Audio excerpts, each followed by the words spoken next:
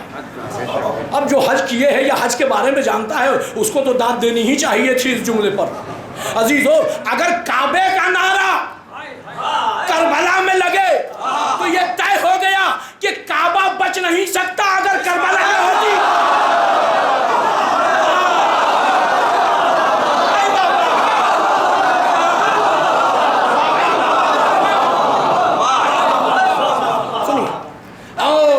اس کے بعد دوسرا نعرہ ہر خیمہ گاہ سے یہ بلند ہو رہا تھا، لبیک لبیک یا حسین لبیک یا ابن رسول اللہ، لبیک یا ابن رسول اللہ، لبیک یا ابن فاطمہ الزہرا۔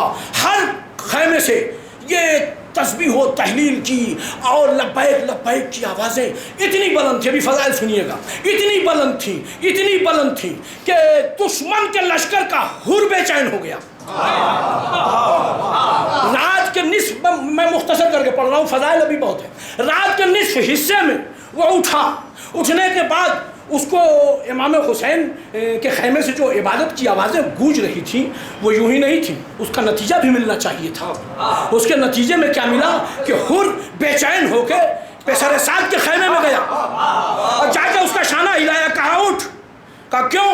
کہا میں جا رہا ہوں۔ کہا کہاں جا رہا ہے؟ کہا حسین کی طرف جا رہا ہوں۔ کہا جا نہیں تھا تو خاموشی سے چلا جاتا۔ کہا سن، جب تک میرے حسین میں نہیں تھا، دل میں حسین نہیں تھا، تب تک ساری مکاریاں تھیں، جب سے میرے دل میں حسین آ گیا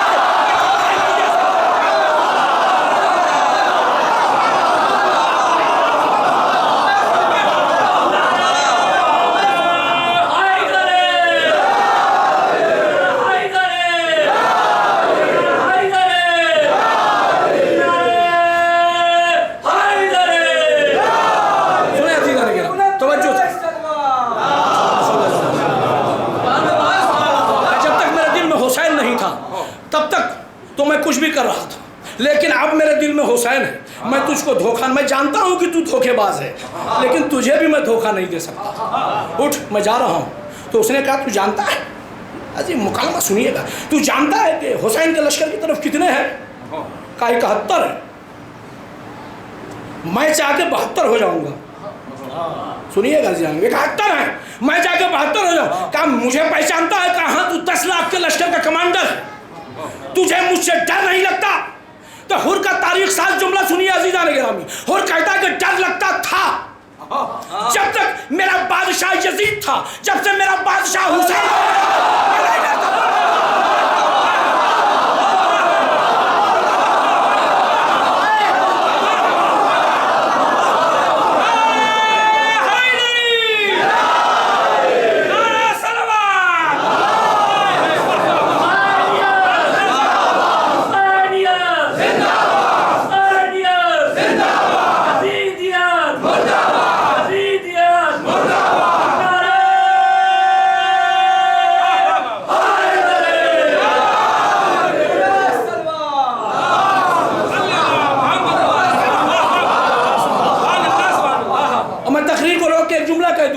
اسلام میں دو لفظیں بہت کشیدگی کے ساتھ دی جاتی ہیں، رضی اللہ اور علیہ السلام۔ میرے بچے جان لیں، رضی اللہ کا مطلب اللہ راضی ہو جائے، اللہ راضی ہو جائے، یہ دعا ہے، اور علیہ السلام کا مطلب اللہ کا سلام ہے۔ اب بات کو واضح ہو جانا چاہیے عزیزان گرامی۔ اب حر اس لشکر کی طرف سے حسین کی طرف آیا تو عزیزان گرامی حر کا وہ استقبال حسین نے کیا کہ تاریخ کے مورخ میں نہیں لکھا کہ کسی معصوم نے کسی کا اتنا استقبال کیا۔ عباس آگے، فضائل سنیے، عباس آگے بڑھے، علی اکبر آگے بڑھے، خود حسین کرسی سے اٹھ کے آگے بڑھے، اٹھ کے بڑھنے کے بعد حر کو کلیجے سے لگا لیا۔ مولا نتیجہ کیا ہے؟ کہا کہ یزید کے لشکر کے آباء و اجداد کتنی بھی فضیلت پر چلے جائیں لیکن وہ رضی اللہ ہو سکتے ہیں علیہ السلام۔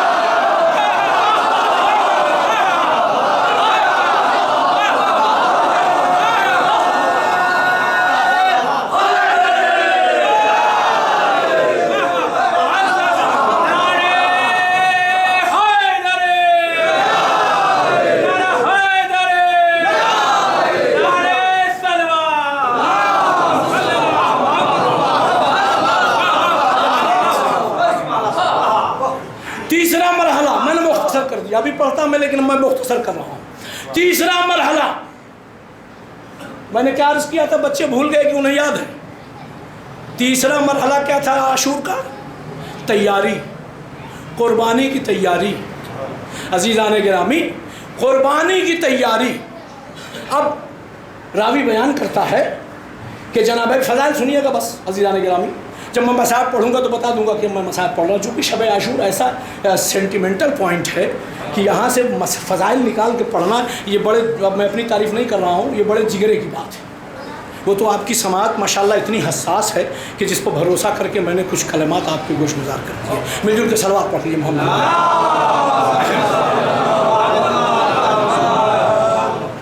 تیسرا مرحلہ قربانی کی تیاری کا۔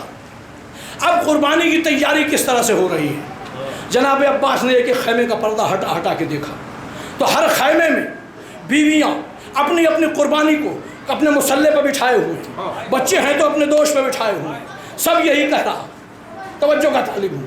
علی اکبر کے خیمے میں گئے تو لیلا کہہ رہی ہے کل حسین کی قربانی کا دن ہے، بیٹا تمہارے فضائل سن، بیٹا تمہارے رہتے ہوئے حسین کو نیزہ نہ لگنے پائے۔ جناب قاسم کے خیمے میں دیکھا تو ام فروہ قاسم کو سجا کے تیار کر رہی ہیں کہ میرے لال کل حسین کی قربانی کا دن ہے، کل حسین کو کوئی تیر نہ لگنے پائے، کوئی نیزہ نہ لگنے پائے، کوئی خنجر نہ لگنے پائے۔ اسی اس میں دیکھا گیا کہ جناب زینب، سنیے گا فضائل عزیزان گرامی، اپنے ایک زانو پر آن کو، دوسرے زانو پر محمد کو بیٹھالے ہوئے ان کی غیرت کو للکار رہی ہیں، تم علی کے نواسے ہو، جعفر طیار کے پوتے ہو، ایسی جنگ کرنا اور تمہاری زندگی میں ایک تیر نہ لگنے پائے۔ عزیزان گرامی جنگ کے بارے میں اتنا ولولہ بھر دیا تھا اور محمد کے جگر میں زینب نے کہ رات کے ہر لمحے میں یہ بچے بار بار، سنیے فضائل سے، خیمے کے باہر جاتے تھے، آ کے کہتے تھے اماں سویرا کب ہوگا، اماں سویرا کب ہوگا۔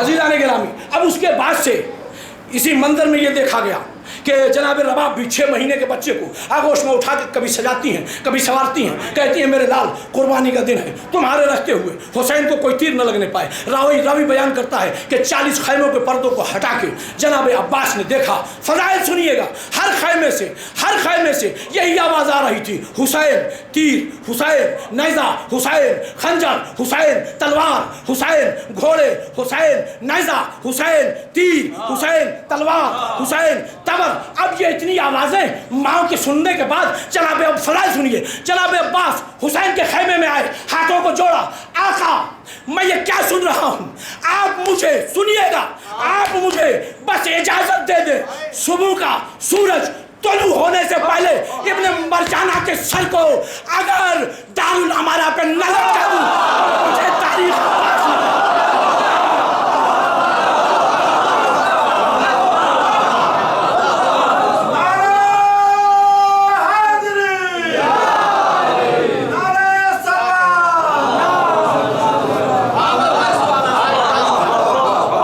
مجھے اجازت دے دیجئے مولا، اگر صبح صادق کا سورج طلوع ہونے سے پہلے اگر ابن مرجانہ کے سر کو دارالامارہ پہ نہ لٹکا دوں تو تاریخ سے کہیے گا مجھے وہ عباس نہ کہے۔ عزیزان گرامی یہ تیاری تھی قربانی کی۔ عزیزو اب ایک قربانی کا جملہ اور اس کے بعد مسائل۔ کائنات میں تاریخ ساز جملہ آپ کی سماعتوں کے حوالے کرنے جا رہا ہوں تاکہ آپ بیدار ہو جائیں، اس کے بعد مسائل۔ قربانی اور قربان کرنے والے یہی ملے ہیں نا. آپ نے تو حج میں بھی دیکھا, ایک ہوتی ہے قربانی, ایک ہوتا ہے قربان کرنے والا. اور ہوتا کیا ہے کہ ہماری اور آپ کی اور تاریخ کی کیا بساط ہے. نبیوں کو ہم نے دیکھا ہے کہ اپنی آنکھوں پر پٹی باندھی, تب قربان گاہ میں لے گئے, قربانی کے ہاتھ پاؤں باندھے, آنکھوں پر پٹی باندھی, اپنے اوپر پٹی باندھی. واحد مقتل ہے کربلا کہ جہاں پہ قربان کرنے والے سے زیادہ خوش قربانی تھی. عزیزو بس آخری جملہ, کائنات کا واحد مقتل ہے کربلا جہاں پہ جہاں پہ مرنا مشکل تھا, جینا آسان نہیں تھا. صلوات پڑھے محمد و آل محمد. وہاں پر ہر کوئی مرنا چاہتا تھا, جینا جو ہے وہ بہت آسان تھا, مرنا بہت مشکل تھا. حسین کس کو اجازت دیتے؟ ایک ایک چلا آیا, آقا مجھے اجازت دے دیجئے, آقا مجھے اجازت دے دیجئے. ہاں عزیزو, آپ وطن میں بیٹھے ہیں, ہم نے آپس کی گفتگو میں یہ جملے سنے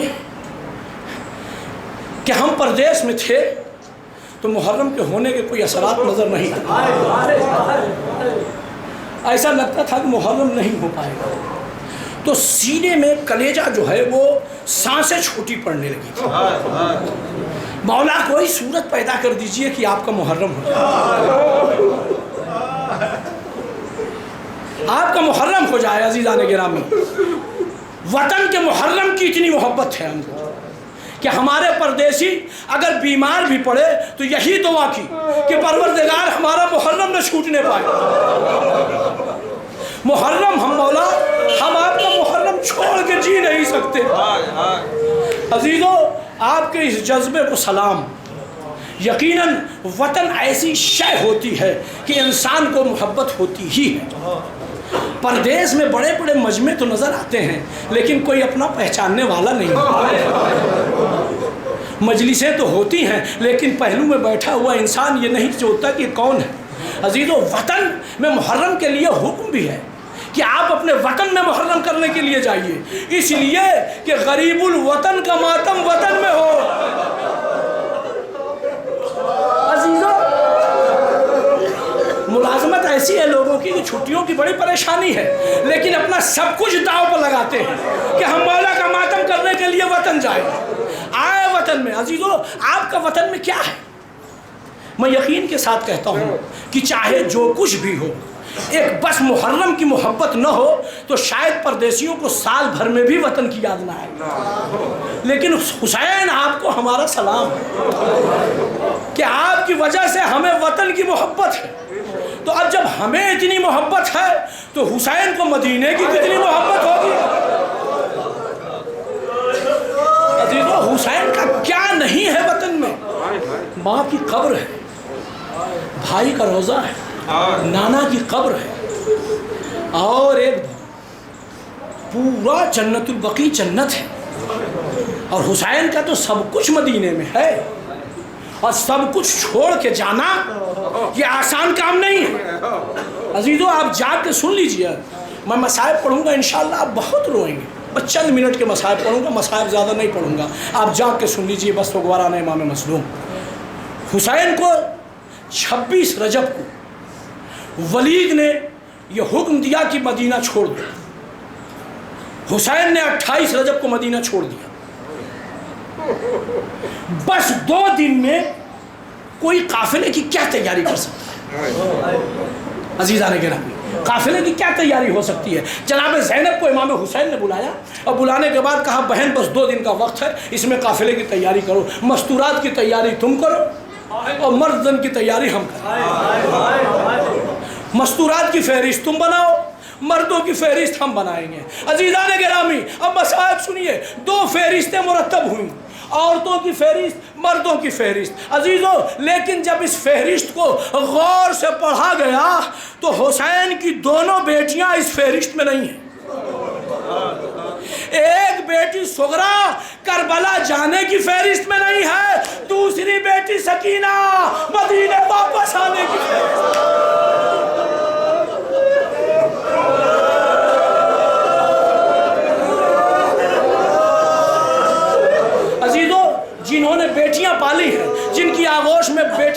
رہی ہیں، وہ جانتے ہیں کہ ایک بیٹی باپ کے لیے کیا ہوتی ہے، کیا ہوتی ہے ایک بیٹی باپ کے لیے۔ عزیزان گرامی، اگر وہ مچل کے اپنے بابا سے کہہ دے تو جو اس کے امکان میں ہوگا وہ پورا کرے گا۔ آخر کیسے مرحلے سے حسین گزر رہے تھے کہ بار بار صغرا حسین کے ساتھ گھومتی تھی، بابا مجھے بھی لے چلو، بابا مجھے بھی لے چلو، بابا مجھے بھی لے چلو، لیکن حسین کی مجبوری تھی۔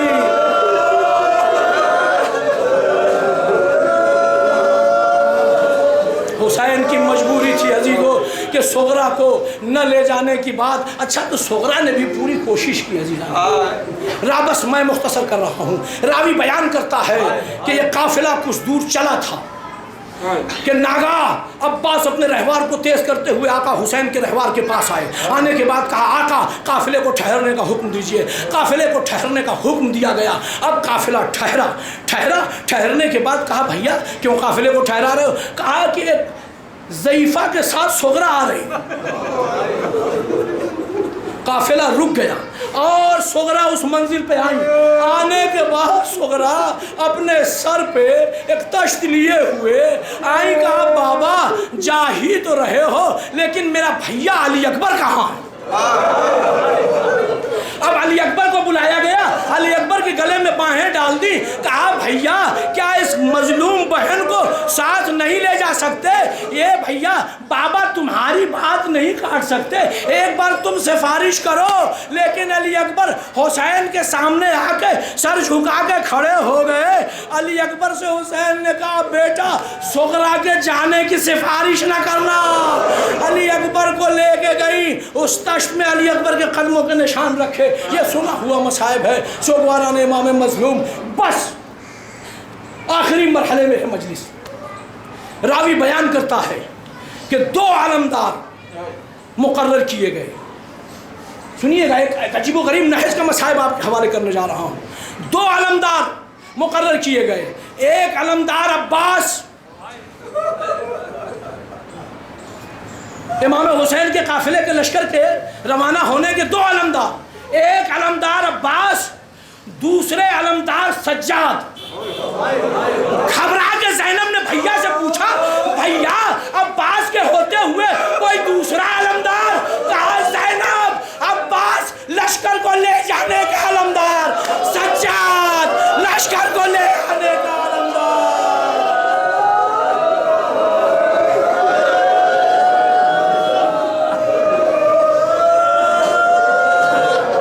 حسین کی 2 بیٹیاں، آخری مصائب کا آخری فقرہ عزیزو، بس گریہ کر لیجئے، یہ سال بھر کے بعد آتی ہے۔ حیات نے اگر وفا کی تو پھر اگلے برس ہم اس مجلس میں شرکت کریں گے۔ عزیزو سن لیجئے مصائب کا فقرہ کہ حسین کی 2 بیٹیاں ایک مدینے میں چھوٹ گئی، ایک بیٹی کربلا میں آئی۔ جانتے ہیں کیسی مظلومہ تھی سکینہ؟ طاقت ساتھ چھوڑ رہی ہے مصائب کے آخری فقرے۔ کیسی مظلومہ تھی سکینہ؟ جا کے سن لیجیے عزیزان گرامی، میں ایک ایک سے کہہ رہا ہوں، میری طرف دیکھ کے یہ مصائب سنیں۔ کیسی مظلومہ تھی سکینہ کہ 3 سہے تاریخ کے اوراق پر رقم ہے۔ بڑا حساس مصائب پڑھنے جا رہا ہوں۔ 3 سہے تاریخ کے اوراق پر۔ پہلا سہا فاطمہ زہرا کو غسل دیتے وقت علی کا، سہا کہتے ہیں ڈاڑھے مار کے رونا، مختصر کر رہا ہوں۔ دوسرا سہا سید سجاد کی لب کو غسل دیتے ہوئے محمد باقر کا۔ تیسرا سہا سکینہ کو غسل دیتے ہوئے غسالہ کا۔ میں فرق پڑھ کے مجلس تمام کر دوں گا، یاد آئے تو روئیے گا، ورنہ آپ جانے، آپ کا گریہ جانے۔ پہلا سہا علی کا کس کے ساتھ تھا؟ فاطمہ کے ساتھ تھا، رشتہ تھا، ناتا تھا، محبت تھی۔ دوسرا سہا سجاد کا، محمد باقر کا، باپ بیٹے کا رشتہ تھا۔ تیسرا سہا سکینہ کا، ارے وہ رشتہ دار نہیں تھی، ہائے سکینہ۔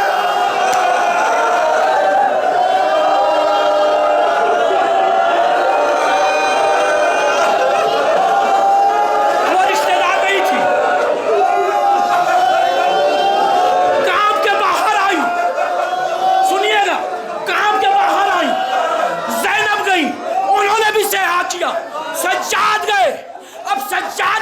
گفتگو سکینہ کی لاش سے چند جملے مجلس تمام. کہا بہن کیا گزر گئی